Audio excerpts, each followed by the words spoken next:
So now ब्रैडकॉम group और अभी 2:15 के आसपास का टाइम हो रहा है। यहाँ पर ऑलमोस्ट 94,73,000 शेयर्स में काम हो चुका है।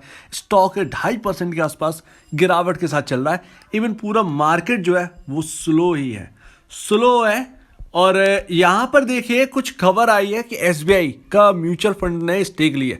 जी हाँ, ये सही बात है, बिल्कुल ट्रू है और ये बहुत बड़ी बात है। आप याद रखिएगा, एसबीआई जैसा हाथ डाला है। ये थियरी को ना बाद में हम सॉल्व करेंगे, लेकिन फिलहाल जो है जिसके ऊपर हम बात करने वाले, जो आपका कहना था कि कहीं यूट्यूब चैनल पर आपने सुन रखा है कि एक प्रूफ दिया गया है कि सारी चीज़ें फेक है, तो ये सारी वीडियोस मैं अपने लिए नहीं बना रहा हूँ। आप ध्यान रखिएगा, ये आपका जो आप कह रहे थे कि इसको प्रूफ करिए, ज़रा इसके ऊपर हम बात करें, जो ट्रू होगा उसके ऊपर समझिए। लेकिन सब कुछ समझने से पहले आज शेयर होल्डिंग पैटर्न के ऊपर बात करें, उससे पहले आप देखिए कि अभी का क्या सिनेरियो है। तो देखिए वही स्ट्रगलिंग चल रही है 2-3 दिनों से, 4 दिनों चौथा दिन है आज। ये एवरेज लाइन जो है उसके आसपास ही है। देखिए ये कैंडल है, तो ये एवरेज लाइन ये 35.40 35.45 का लेवल जैसे ही क्रॉस होगा, इसके ऊपर अच्छा खासा वॉल्यूम देगा, ऊपर निकलेगा, तो यहाँ पर एक अच्छा खासा मूवमेंट हमको देखने को मिलेगा, राइट, एक बड़ी गिरावट के बाद। लेकिन फिलहाल जो है वो स्टॉक अभी स्ट्रगल कर रहा है। तो ये है ब्रैडकॉम ग्रुप का शेयर होल्डिंग पैटर्न। और आप समझिए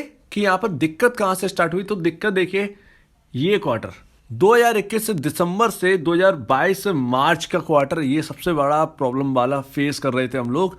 और उसके बाद ये दूसरा क्वार्टर 2022 से जून, मतलब अगर 2021 दिसंबर से 2022 जून तक का आप देख रहे हैं, तो सारी की सारी कहानी इन 3 क्वार्टर में निपटी हुई है। तो सबसे पहले हम इस क्वार्टर की बात करें, इन दोनों क्वार्टर की बात करें, इसके बीच की बात करेंगे कि एक्चुअल में पहले क्या था और अब क्या है, राइट। तो अब देखिए, प्रमोटर 2021 से दिसंबर में 22.40% होल्ड करता था इस कंपनी के अंदर, यानी कि ब्रैडकॉम ग्रुप के अंदर, जिसके अंदर इंडियन प्रमोटर 8.10% होल्ड करते थे और फॉरेन प्रमोटर 14.30% होल्ड करते थे, जो कि अगर आप जोड़ दोगे इंडियन और फॉरेन को तो आपका 22.40% स्टेक निकल आएगी इस तरीके से। बट अगर आप देखिए 2022 मार्च का जब पैटर्न आया, तो पता चला कि अगर इनर में जाएंगे, जो कि इतना इनर कोई गया नहीं है, ज्यादातर बहुत कम केसेस में, बहुत कम लोगों ने ऐसे देखा हो, इवन मैं खुद इतना डीपली नहीं गया था। तो 8.10% से बढ़कर 17.13% इंडियन प्रमोटर की स्टेक हो गई अंदर, और यहां पर फॉरेन प्रमोटर की स्टेक 1.34% रहेगी, यानी कि 14.30 से घटाकर 1.34% की स्टेक रहेगी 2022 मार्च में फॉरेन प्रमोटर की। और इंडियन प्रमोटर 8.10% से बढ़कर 17.13% हो गए, जिस हिसाब से आपकी स्टेक जो है वो कम दिखने लगी। अब ये पूरी बात आपको समझ में आ गई हो इस क्वार्टर में, मतलब इन 4 महीने में क्या हुआ है। अब आप ये समझिए, जो एसकेआर जो कंपनी के मालिक हैं वो किस में आते हैं, फॉरेन प्रमोटर में आते हैं। और भाई यहाँ पर जो है इन्होंने क्या किया, इसके अंदर इनकी स्टेक थी पहले, कंपनी 2021 दिसंबर तक इनकी स्टेक थी 8.07% के आसपास, जो कि मुझे शायद ध्यान है कि इतना ही था।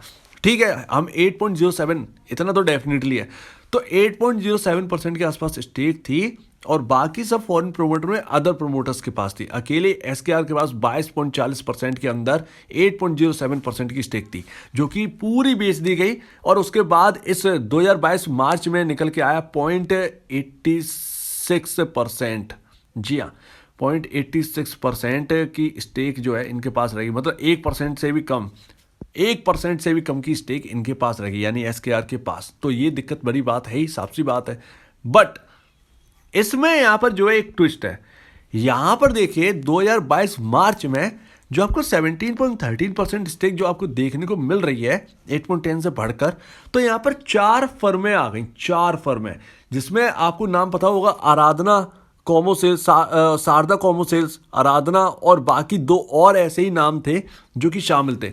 तो इन 4 फर्मों ने यहां पर स्टेक खरीद ली 14%। जी हाँ, 14% के आसपास, 14% से ज्यादा है एक्चुअल में, 14% से ज्यादा, 14, 14.5, 15% के आसपास की स्टेक इन 4 फर्मों ने खरीद ली, यानी शेयर बेचे गए और इन्होंने यहाँ पर एज अ इंडियन प्रमोटर इन्होंने 14% स्टेक खरीद ली, और भाई यहाँ पर जो है बिगेस्ट प्रमोटर बन गई। अब इस पूरे दौर में यहाँ पर स्टेक जो है एसकेआर के पास 0.86% बनी रही। अब यहाँ पर क्या हुआ कि ये जो क्वार्टर है 2022 जून, इसके अंदर इसके आसपास यहाँ पर जो है एक खबर आती है, एक नोटिफिकेशन आती है कि ये जो 4 फर्में जो आई थी इनकी 100% स्टेक जो है ना वो एसकेआर ने खरीद ली है और इनके पास जो पड़े हुए शेयर थे ब्रैडकॉम ग्रुप के उनको भी एक्वायर कर लिया। यानी कि पूरी 14 से 15% की स्टेक जो है, मैं 15% मान लेता हूँ, 15% की स्टेक जो है वो एक्चुअल में फर्मों के साथ एसकेआर के पास चलेगी। यानी कि पहले उनके पास 0.86 ही था,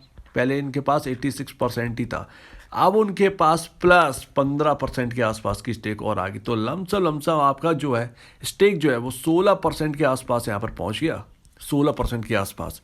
तो यहाँ पर जो 4 फर्में खरीदी गई जिनके पास शेयर डले थे तो अकेले 16.5% के आसपास स्टेक है, क्योंकि ये अनुमानित है, मैं मुझे ध्यान नहीं आ रहा नंबर, अभी मैं भूल चुका, एकदम स्क्रीनशॉट अलग लिया था। तो 16.5% के आसपास स्टेक पहुंच गई इन 4 फर्मों को खरीदने के बाद एसकेआर की थी। और यहाँ पर जो है 16.5% स्टेक जो है वो 18.47% में 16.5% के आसपास की स्टेक तो एसकेआर के पास है, एसकेआर के पास है। ये है पूरी कहानी, जो 4 फर्मों में ये कहानी जो समटी हुई थी वो आपके सामने अब आ चुकी है। और यहाँ पर एक बात और ध्यान रखिएगा कि 8.07% स्टेक ओन करते थे एसकेआर पहले, अब उनकी बढ़कर 16.5% है। कुल मिलाकर पूरी अगर देखें तो दुगनी कर दी गई है स्टेक एसकेआर की तरफ से। तो यहां पर कम नहीं हुई है, एक्चुअल में शेयर बेचे गए लेकिन उनको इंडियन ट्रांसफर कर दिया गया और यहां पर स्टेक आपके सामने दिख रही है 16.50%। अब याद रखिएगा कि ब्रैडकॉम ग्रुप में अगर आप कह रहे हैं कि प्रमोटर ने शेयर बेचे और निचले लेवल पर खरीदे, तो देखिए अगर आप बड़ी स्टेक कोई बेचेंगे 4 महीने के अंदर, अगर बड़ा सेल कर देंगे आप, क्योंकि नंबर ऑफ शेयर्स बहुत ज़्यादा होंगे, और यहाँ पर देखिए अगर आपको जो आप ऊपर बेचेंगे, मान लीजिए 160 के रेट पर उस वक्त बेच दिए होंगे, तो ऑटोमेटिक यहाँ पर जो है बहुत नीचे आ जाएगा, 100 रुपये के आसपास। इतनी बड़ी स्टेक अगर आप बेचोगे तो 100 रुपये के आसपास तो शेयर आना तय है। अगर आप खरीदना भी स्टार्ट करोगे तो आप ये देख के नहीं खरीदेंगे कि यहाँ पर जो है वापस 160 रुपये जाए तब मैं खरीदूंगा, तो ये तो कोई बात हुई नहीं। तो जो भी ये प्रमोटर का एडजस्टमेंट है, कैसे हुआ, कब हुआ, किस तरीके से किया गया, ये तो भाई मैं भी नहीं बता सकता। ये तो सिर्फ और सिर्फ एक्सचेंज जानता है कि कितने भाव पर खरीदा गया, जो स्टेक ऊपर बेची गई वो फर्म्स ने किस भाव पर नीचे खरीदी, और शायद मैंने एक आपको चार्ट दिखाया ही था। तो ये पूरी बात है।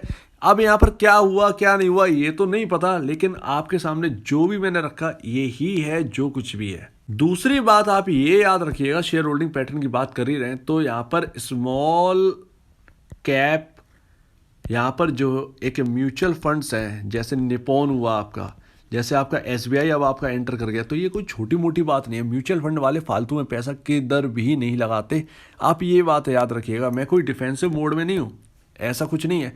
मुझे जो आपके सामने जो एक पूरी बात जो है वो आपके सामने मैंने रख दी। अब जो भी पॉजिटिव लें या नेगेटिव लें वो आपके ऊपर है, क्या कर रहे हो उसको, आपका डिसीजन एक तय होना चाहिए कि आपको बीसीजी से चाहिए क्या है। तो आपका क्या कहना है प्लीज कमेंट सेक्शन में कहिएगा, और अगर आप किसी वीडियो में कोई प्रॉब्लम है, कुछ पूछना है, कुछ बताएं, कुछ कहना है तो प्लीज कमेंट सेक्शन में कहिएगा। और अब वीडियो देखने के लिए बहुत बहुत धन्यवाद दोस्तों।